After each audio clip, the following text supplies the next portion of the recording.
పెట్టు.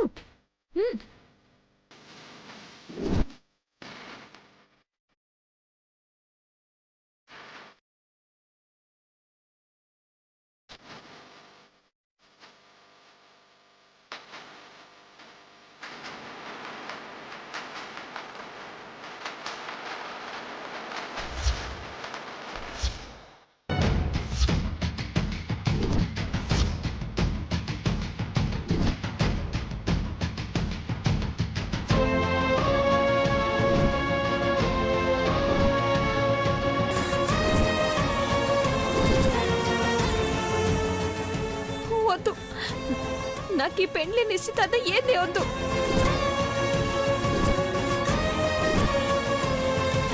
సంపంగి, దొరసాని, ఇదొక్కటి క్షమించండి. నాకు ఈ పెండ్లు వద్దు. మీ కాళ్ళు పట్టుకుంటాను, నన్ను వదిలేయండి దొరసాని. ఇప్పుడు బయటపడింది, ఏం చెప్తుందో చూద్దాం. లే సంపంగి, ఏం చేస్తున్నావు? అసలు ఏమైంది నీకు? దొరసాని, నన్నేమీ అడగద్దు. నేనేది చెప్పే పరిస్థితుల్లో లేను. నా పెండ్లి చెయ్యాలన్న ఆలోచనే వద్దు దొరసాని. నన్ను ఇట్టానే వదిలేయండి, మీకు దండం పెడతాను. ఆపు సంపంగి.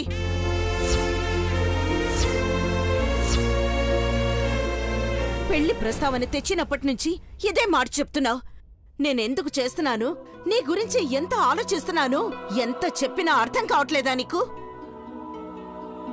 ఇప్పుడు కూడా ఒప్పుకొని కూర్చున్నావనుకుంటే ఎందుకిలా చేస్తున్నావు?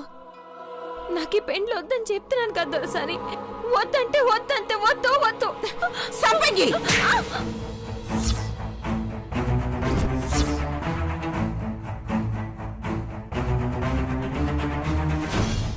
వదినా, నువ్వు ఆగు, నేను మాట్లాడతాను.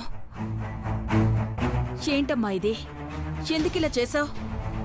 నువ్వు చేసిన పనికి నాకే కోపం వస్తుంది, వదినకి కోపం రాదా?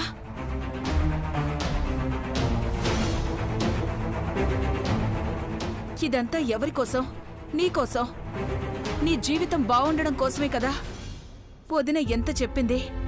ఆఖరికి మధు, ప్రజ్వల, నేను ఇందరూ ఇంత చెప్పినా కూడా అర్థం చేసుకోకుండా చివరికి నువ్విలా చేయడం ఏమన్నా బావుందా?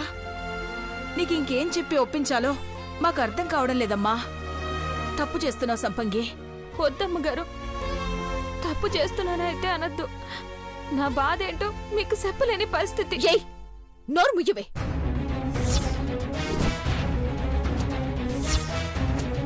అసలు నిన్ను ఈ ఇంట్లో ఉంచడం ఎక్కువ అనుకుంటే ఏకంగా పెళ్లి చేయాలనుకుంది మా అత్త. కానీ నువ్వు మాత్రం కుక్కని కనకపు సింహాసనం మీద కూర్చోబెడితే ఏం చేస్తుందో అట్లనే చేస్తున్నావు. లేదు సినదొరసాని. నోర్మై,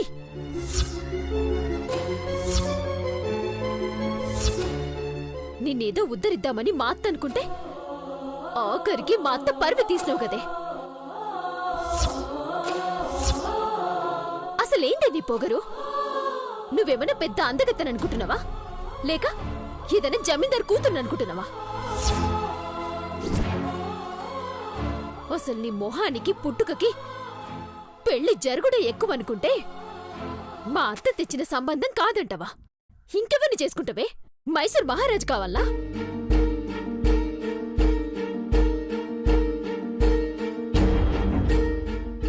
ఇదత్తా పరిస్థితి. దీన్నసలు ఇంట్లోనే పెట్టొద్దని అప్పుడే చెప్పలే కదా. బావు పాణాలు కాపాడిందని నెత్తిన పెట్టుకున్నావు. ఇప్పుడది నీ పరువే తీసింది. ఇట్లాంటోళ్ళని ఎట్లా చేస్తే అట్లా చావని అని వదిలేయాలి. ఆవేశపడకు మానసి.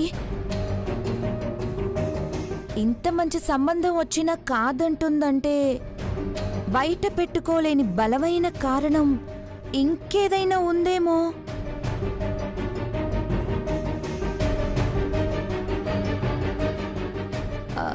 కొంపతీసి ఇదివరకే నీకు పెళ్ళేం కాలేదు కదా?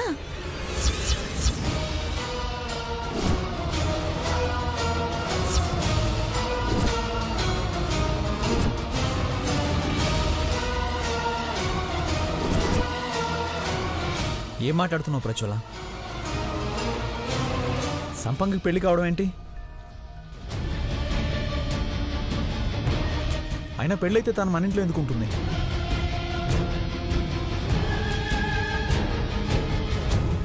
చూడు సంపంగి, నువ్వు ఇంత మంచి సంబంధం వద్దు అన్నందుకు మా అందరికీ ఎంత అవమానమో తెలుసా? అయినా ఇంతమంది చెప్తున్నా నువ్వెందుకు అర్థం చేసుకోవట్లేదు? అమ్మ నిన్ను ఎంత ప్రేమగా చూసుకుంటుంది. అరే, ఎందుకు అమ్మ మాట కాదంటున్నావు? దొరా, నన్నేమి అడగద్దు దొరా. మీరేం చేయమన్నా చేస్తా. కానీ ఈ విషయంలో మాత్రం బలవంతం చెయ్యొద్దు దొరా.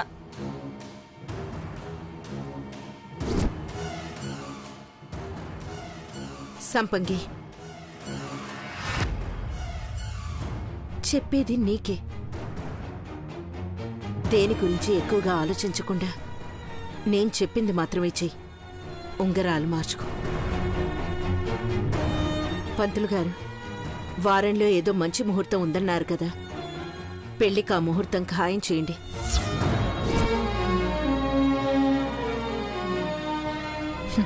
బాగా బుక్ అయింది బేబీ. ఇప్పుడేం చేస్తుందో చూద్దాం. ఏంటలా చూస్తున్నారు? ఉంగరాలు మార్చుకోండి. దర్శని, వద్దు దర్శని. సంపంగి, సంపంగి, సంపంగి,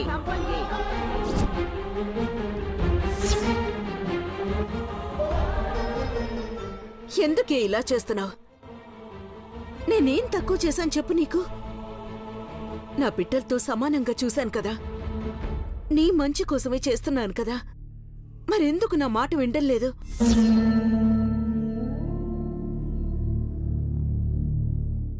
ఏ జన్మ బంధము?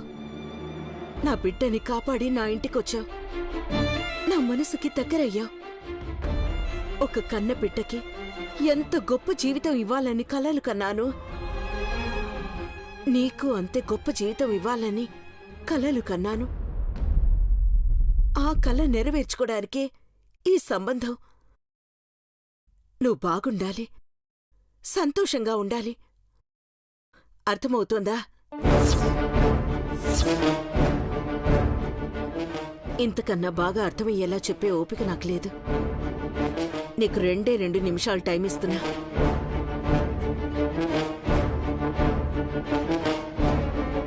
మారు మాట్లాడకుండా ఈ ఉంగరం తీసుకుని అబ్బాయి వేలికి తొడుగుతున్నావు.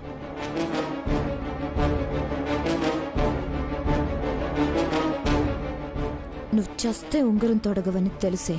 కాకపోతే ఏం చెప్పి తప్పించుకుంటావా అన్నదే ఇంట్రెస్టింగ్ పాయింట్. నేనే మృదుల నన్ను ఒప్పుకుంటావా, లేకపోతే ఏం చేస్తే చెయ్యని అని ఎదురు తిరుగుతావా?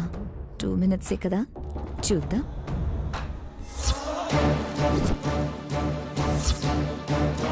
ఆ, 2 నిమిషాలు అయిపోయింది సంపంగి. 2 నిమిషాలే కాదు, 2 యుగాలైనా నేను ఈ పని చేయలేను, చెయ్యను.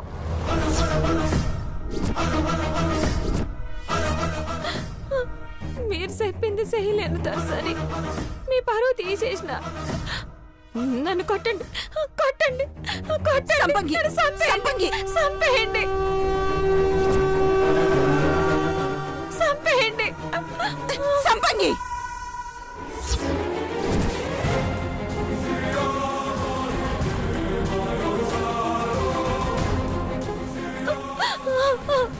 సంపంగి, సంపంగి,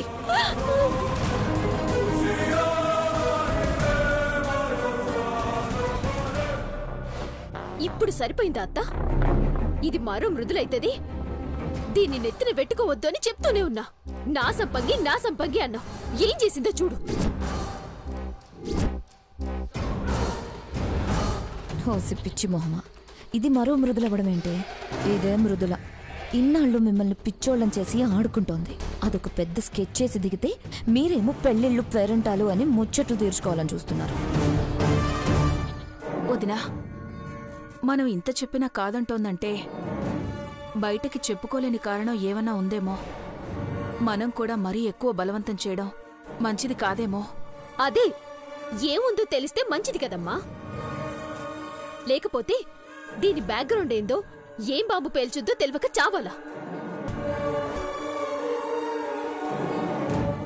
అది కనుక్కోవడం మీ వల్ల కాదు గాని సమయం చూసి నేనే బయట పెడతా. సరే వదినా, టైం అవుతోంది. మీ అన్నయ్యని తీసుకెళ్ళాలి. నేను బయలుదేరుతాను. ప్రజ్వల, నువ్వు వస్తున్నావా? హా? లేదు పెద్దమ్మా, నాకు అక్కడ బోర్ కొడుతుంది. మానసి వాళ్ళ దగ్గర ఒక 2 రోజులు ఉంటాను. సరేనమ్మా, వెళ్ళొస్తాను వదినా.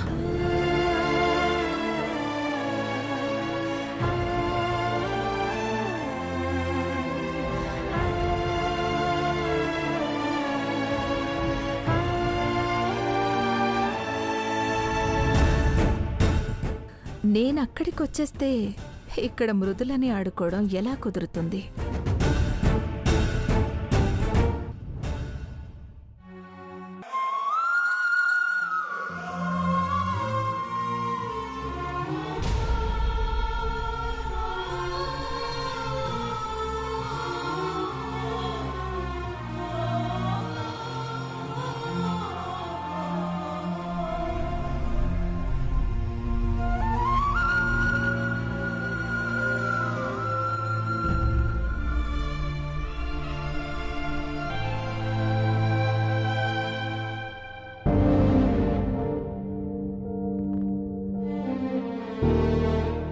రఘు, అయ్యో మేడం, మీరెందుకు బయటికి రావడం?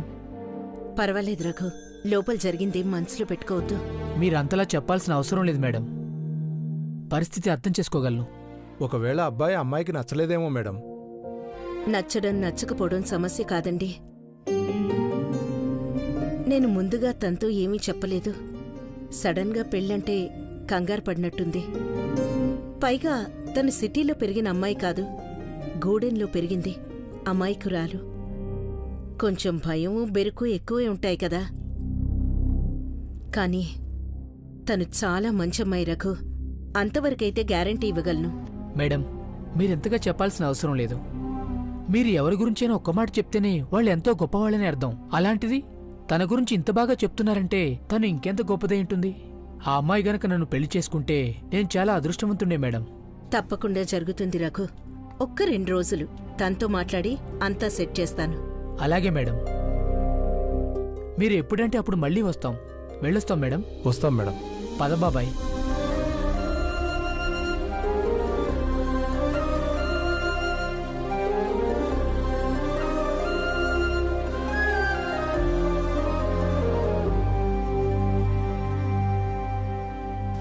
ఈ పిచ్చి పిల్ల ఎందుకింత గొడవ చేస్తుంది?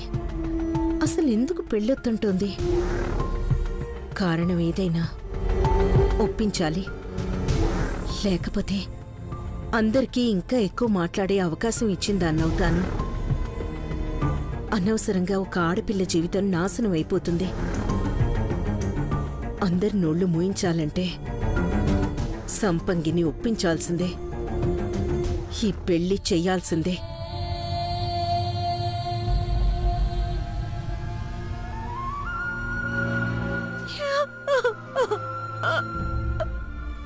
భగవంతుడా,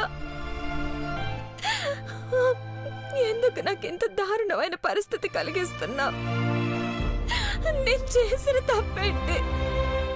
ఎప్పుడు ఎవరికి ఏ అన్యాయం చేసి ఎరగనే, మరి నాకెందుకే శిక్ష?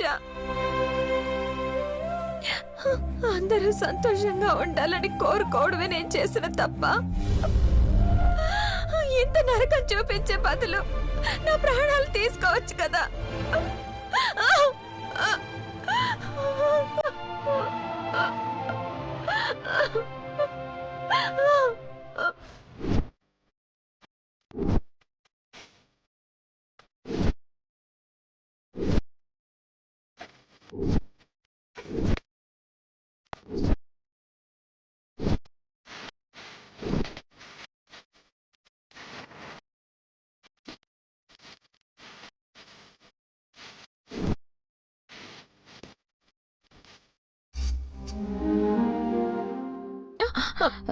లే,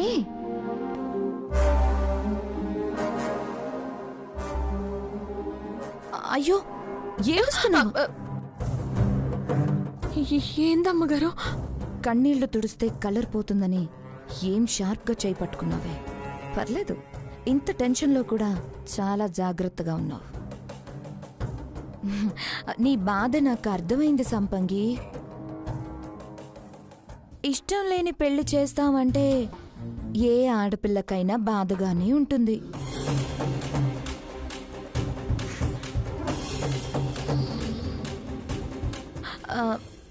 అత్తయ్యకి ఏదో ఒకటి చెప్పి ఒప్పిద్దాంలే, నువ్వు బాధపడకు. కానీ ఏం చెప్పి ఆపుదాం?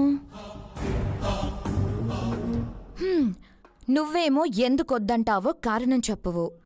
పోనీ నువ్వింత గొడవ చేశాక నీకిష్టం లేదనుకొని ఆ అబ్బాయి ఏమైనా వెళ్ళిపోతాడా అనుకుంటే, ఎన్ని రోజులైనా పర్లేదు సంపంగి నొప్పించండి అంటున్నాడు. పెళ్లి చేసుకుంటే నీలాంటి అమ్మాయినే చేసుకోవాలంటున్నాడు.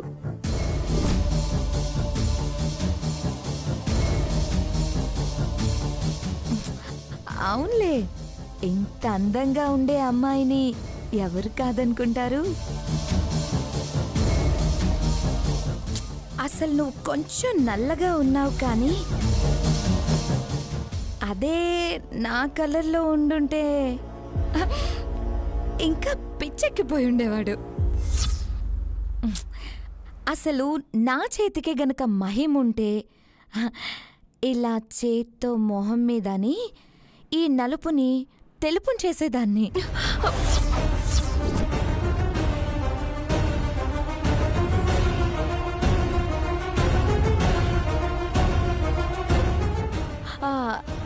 మొన్ననే అమెరికాలో ఇలాంటి సంఘటనే ఏదో జరిగింది సంపంగి. ఇష్టం లేకుండా పెళ్లి చేశారని పెళ్ళైన వారం రోజులకే ఊరేసుకొని చనిపోయింది. ఇదే విషయం అత్తయ్యకి చెప్పి అనవసరంగా సంపంగిని టెన్షన్ పెట్టద్దు, అలాగే ఊరేసుకొని చేస్తే ఏం చేస్తామని చెప్పాను. కొంపతీసి నీకు అలాంటి ఆలోచన ఏం లేదు కదా?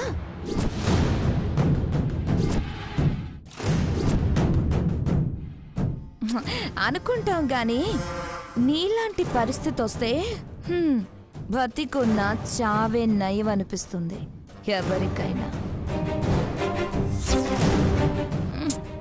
సర్లే, నువ్వైతే ఏం టెన్షన్ పడద్దు, నేను ఆంటీతో మళ్ళీ మాట్లాడతాను. అసలు విషయం మర్చిపోయాను, ఇందాక నిన్ను మృదులా మృదులా అని పిలిచాను, నువ్వేమీ అనుకోవద్దు. పర్లేదమ్మగారు. ఆయన మృదుల పేరెత్తగానే అందరూ అంత సీరియస్ అయిపోయారేంటి సంపంగి? మృదుల అంటే ఎవరికి పడదా? అంత డేంజరా?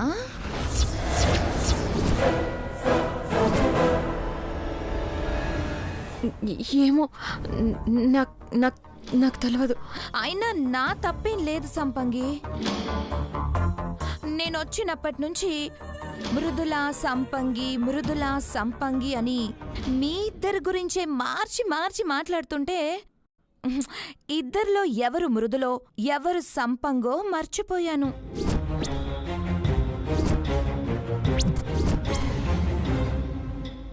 అసలు మానసి అయితే నిన్ను చూస్తుంటే ఆ మృదులే గుర్తొస్తుంది, అందుకే నువ్వంటే పడదు అంది. నువ్వచ్చం మృదుల్లాగే ఉంటావా?